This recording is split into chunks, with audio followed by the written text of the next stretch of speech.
Okay, so I want to talk about some myths as regards smoking. I want to debunk some myths. And the first thing I want to say is that willpower, people rely on willpower to give up smoking, which is a mistake.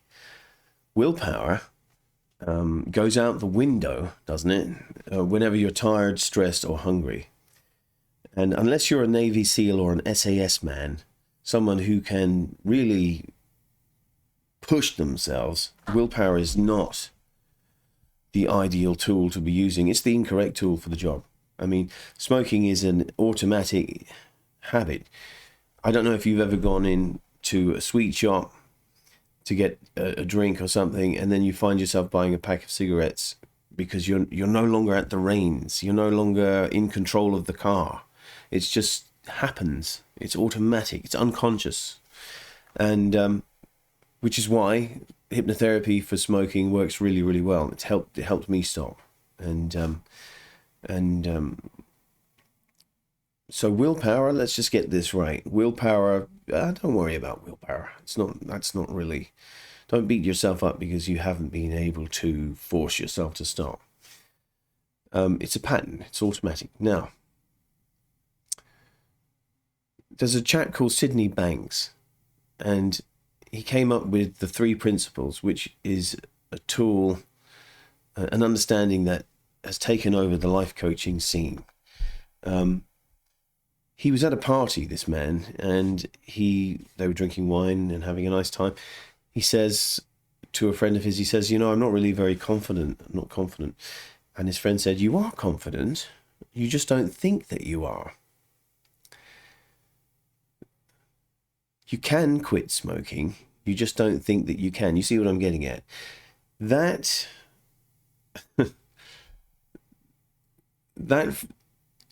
event, his friend sent him into a tornado of reflection, self-reflection, and he came up with wrote books and did seminars on the 3 principles, all based on that.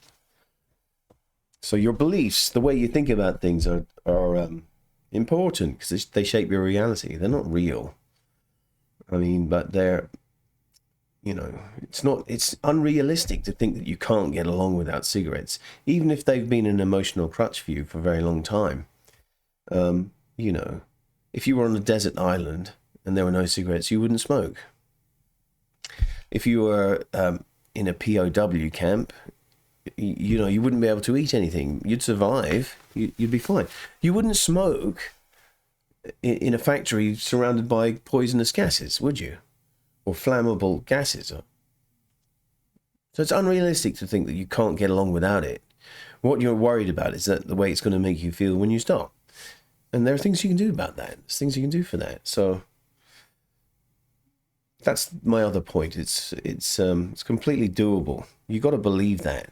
You got to know that.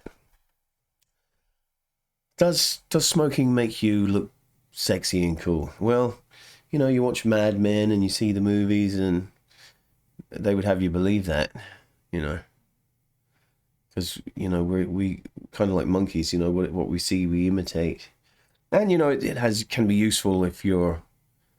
When I was young and I'd be in a club, you can go and ask for a light, or have you got a spare cigarette, or I could give someone a cigarette. Nice icebreakers and stuff. But the only problem with, even though it has some use, it maybe in some certain situations, the fact is that cigarettes wreck you. They kill you. They kill people. So it's not a good strategy. There's better ways of doing it.